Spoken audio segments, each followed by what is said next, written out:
मुशीर वज़ीर-ए-आला पंजाब बराए price control Salma Bhatt का साहिवाल शहर का दौरा। मुख्तलिफ मार्केट, सस्ता बाजार, सब्जी मंडी और गर्ल्स कॉलेज रोड पर मार्ट्स को चेक किया गया। खरीदारी के लिए आए हुए अफराद से रोज़मर्रा अशिया की कीमतों के मुतल्लिक इस्तफसार भी किया। मुशीर वज़ीर-ए-आला पंजाब बराए प्राइस कंट्रोल सलमा भट्ट की मीडिया से गुफ्तगू। बहुत शुक्रिया आप सब भाइयों का। मैं बेसिकली जो प्राइस कंट्रोल के हवाले से मोहतरमा वज़ीर आला जो हमारी मोहतरमा मरीम नवाज शरीफ साहबा, उन्होंने एक प्राइस कंट्रोल के हवाले से टास्क फोर्स बनाई, जिसकी मुझे चेयरपर्सन तैनात किया था 2 महीने पहले। तो उस सिलसिले में हम प्राइस कंट्रोल के हवाले से जितने भी हमारे डिविजनल हेडक्वार्टर्स हैं, उसका जो एक टास्क फोर्स है वो विजिट करी है। और बेसिकली प्राइस कंट्रोल आप जानते हैं, महंगाई से इसका डायरेक्ट ताल्लुक है। और प्राइस कंट्रोल क्यों इतना अहम है और वज़ीर आला की अवलीन तरजीहात में से एक है। उसकी वजह ये है कि जब भी आप बाहर जाएँ तो हम किसी भी अपने हमशहरी से बात करें तो वो हमें कहेंगे कि महंगाई बहुत ज़्यादा है। और महंगाई में भी एक बिजली के बिल और दूसरा खाने-पीने की अशिया जो है, ये 2 बहुत बड़े मसले हैं। तो जहाँ पे अवाम का ये बहुत बड़ा मसला है, वहाँ पर ये वज़ीर आला की तवज्जो का मरकज़ है। तो इस लिहाज से ये एक ऐसी चीज़ है कि जिसको वो फिल फौरी एड्रेस भी करना चाहती हैं। और इसके ऊपर वो रोज़, आप सब जानते हैं कि खुद रिपोर्ट भी देती हैं प्राइस कंट्रोल के हवाले से, महँगाई के हवाले से नोटिस खुद देती हैं। और जिसमें आपने देखा होगा कि गुज़श्ता 4-5 माह से आपको डिस्ट्रिक्ट एडमिनिस्ट्रेशन जो है, जिसमें सब डीसी साहिबान जो हैं और डीसी साहिबा जो हैं, जहाँ-जहाँ पर भी तैनात हैं, वो आपको मुतहर्रिक नज़र आते होंगे। और ये हमारी टॉप प्रायोरिटीज़ में से एक है। अब उसके अंदर भी देखा जाता है कि जैसे उसमें एसेंशियल कमोडिटीज़ जो है, वो उसमें आलू, प्याज़, टमाटर, अम, आटा, रोटी, चीनी, दालें, चावल, दूध, मुर्गी का गोश्त जो है, ये उसमें भी हमारी जो मेन मरकज़ तवज्जो का वो ये है, वज़ीरात में होने जा रही हैं, वो पहली मर्तबा होने जा रही हैं। और बिल्कुल एक जो आपने सुना होगा पेरा, एक जो price enforcement and regulatory authority क्याम में लाई जा रही है, जिसकी काबीना से मंजूरी हो चुकी है और जो लेजिस्लेशन के लिए असेंबली में पेश की गई है, और वो इंशाल्लाह हमें उम्मीद है कि उसके ऊपर जल्द उस पे लेजिस्लेशन होगी। और उसके नतीजे में जो पैरा अथॉरिटी बनेगी, उसमें डेडिकेटेड ह्यूमन रिसोर्स लाया जाएगा। ये वाले जो एडहॉक पे पीसीएम्स हैं, ये खत्म हो जाएगा सिलसिला। और हमें एक परमानेंट, फिर उसको तहसील लेवल पर उसके एनफोर्समेंट स्टेशन बनाए जाएंगे।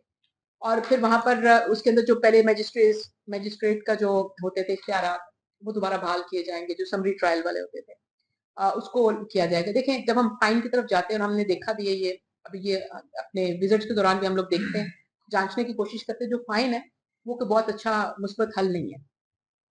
उसकी बजाय अगर आप देखते हैं कि कोई रिपीटेड वायलेशन है, तो उसमें सील और एफआईआर शायद ज्यादा इफेक्टिव है।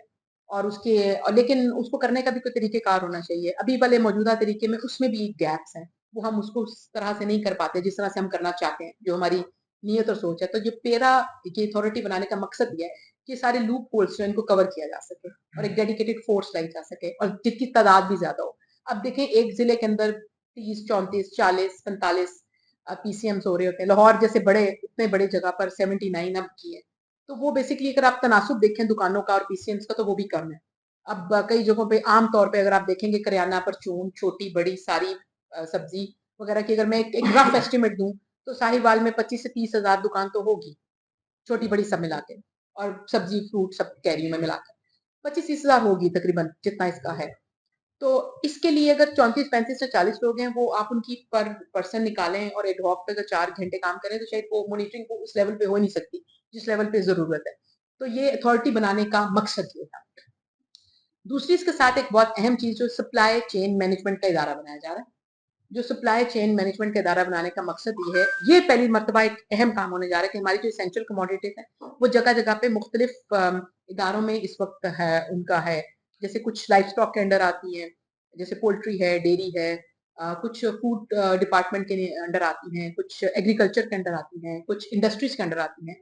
तो ये सारी जगहों से उठाकर इनको इकट्ठा एक जगह पर किया जाए, इनका एक मैकेनिज्म बनाया जाए, और डिमांड एंड सप्लाई को जो है वो मीट किया जाए। बेसिकली प्राइस कंट्रोल, यहाँ पर हम एक बेहतरी और चेंज ला सकते हैं। जब हम गला मंडी में, और फिर वो आगे रिटेलर के पास आती है, और इस सारे हाथों में वो उसकी कीमत बढ़ती जाती है हर स्टेप पर, ये जितने भी स्टेप्स हम गिन रहे हैं। फिर अगर हम पोल्ट्री में चले जाएँ तो फिर आप देखें कि पोल्ट्री में फार्मर है, पहले डे ओल्ड चिक होता है, फिर फीड की प्राइस उसको मुतासिर करती है, फिर फार्मर होता है, फिर उसके बाद उसके अंदर भी एक ब्रोकर होता है, फिर उसमें सप्लायर होता है, फिर उसमें एक लोडर आ जाता है, फिर वो आगे आके रिटेलर के पास आती है। और ये भी एक पूरी चेन है जिसके अंदर चीजें, अब होता क्या है कि जो हम प्रोड्यूस करते हैं एक आइटम, वो जब एंड कंज्यूमर तक पहुंचती है तो वो दुगनी से भी ज्यादा कीमत की हो चुकी होती है। ये एक हकीकत है। ये अगर हम सामने रखेंगे, इसको मानेंगे, इसको तस्लीम कर लेंगे, तो हम इसके अंदर बेहतरी ला सकेंगे, क्योंकि हमारी नीयत ये है, हमारा रिजॉल्व ये है कि हमने चीजों को आइडेंटिफाई करना है और उसके अंदर बेहतरी लेकर आनी है। इसलिए हम अगर इसको सिर्फ अंडर द कवर करते रहे, छुपाते रहें, तो वो शायद उससे हमारा मसाइल हल नहीं होगा। और ये सबको पता है, आपको भी मालूम है, मुझे भी मालूम है, कोई भी मंडी में चला जाए, मार्केट में चला जाए, उसका थोड़ा सा इस फील्ड से ताल्लुक हो, उसको इन चीजों का पता होगा। तो मकसद ये है कि ये सारी बात करने का मकसद यहाँ पर ये है कि ये सारी खोज लगाना, इसलिए कि ये वज़ीर आला की हिदायत पर टास्क फोर्स ने ये काम करना शुरू किया पूरे सूबा भर में।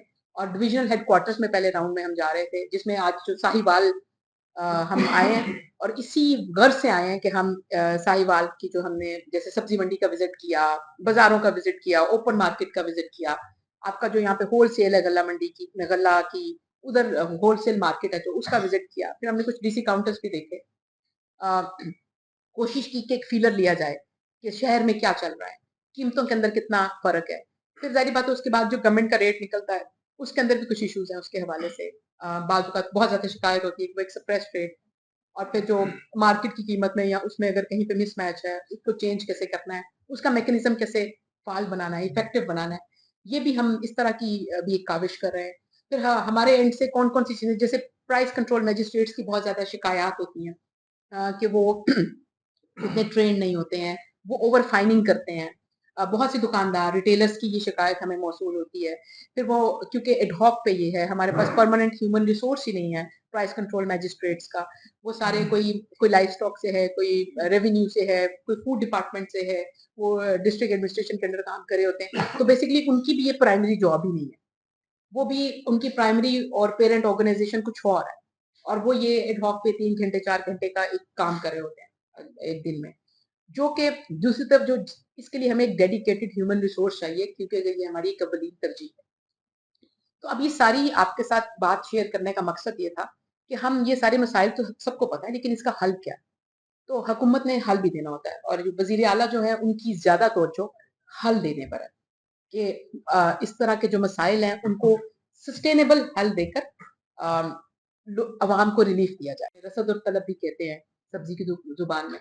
तो जब हम उसको मैनेज कर लेंगे और उसको पाल कर देंगे, तो हम प्राइस कंट्रोल को सस्टेनेबल मॉडल में लेकर जा सकते हैं।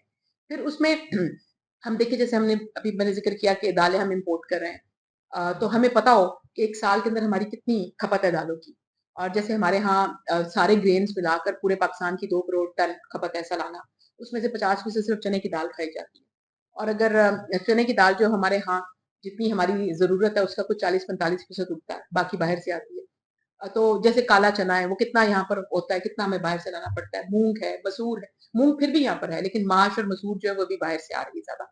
तो ये एक पूरी रिसर्च और एक पूरी स्टडी के साथ पूरे साल का एक निकाल करके हमें पूरे साल में कितनी खपत है, कब कब चाहिए, और उसकी उसकी इंपोर्ट पॉलिसी क्यों नहीं चाहिए, सप्लाई को बैलेंस करने के लिए। आजकल आपने सुना होगा पिछले 1.5-2 महीने से चने की दाल बहुत महंगी हो रही है, मुसलसल महंगी हुई है बाजार में।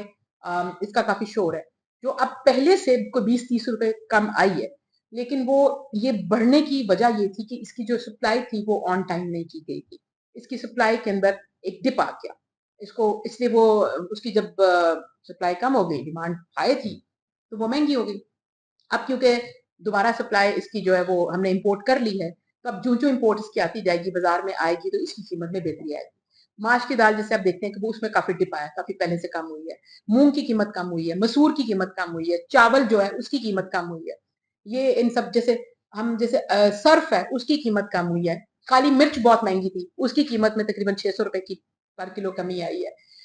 फिर जैसे हम लोग इस तरह की काफी जो ग्रोसरी की अगर आप चीजें देखें, तो उनके अंदर एक खतर ख्वाह कमी हुई है, तकरीबन तो 10-12 ऐसी कमोडिटीज हैं। फिर जो मैदे से बनने वाली चीजें हैं, उनमें एक इस तरह से भी कमी आई है कि जो बिस्किट हैं या जो बेकरी आइटम्स हैं जो पैक्ड आती थी कंपनी से, उन्होंने ये किया कि उन्होंने जो 10 रुपए का बिस्किट का पैकेट था उसमें अगर 6 बिस्किट होते थे तब 8 बिस्किट होते हैं, उसकी तादाद बढ़ा दी उन्होंने। तो इस तरह की भी हमने बैठकर उनके साथ निकाला कि जब अगर चीज़ें सस्ती हो रही हैं, फिर आपने आटे की देखा कि आटे की कीमत इस दफ़ा कितनी कम रही है, जिसकी वज़ह से हम पंजाब भर के तंदूरों पे रोटी की कीमत कम करने में कामयाब हुए। ₹20 की रोटी जो है वो ₹14 की, ₹13 की बाज़ औक़ात मिल रही है और ये तकरीबन अगर ओवरऑल आप देखें तो इसकी जो इम्प्लीमेंटेशन है वो 90% से ऊपर है।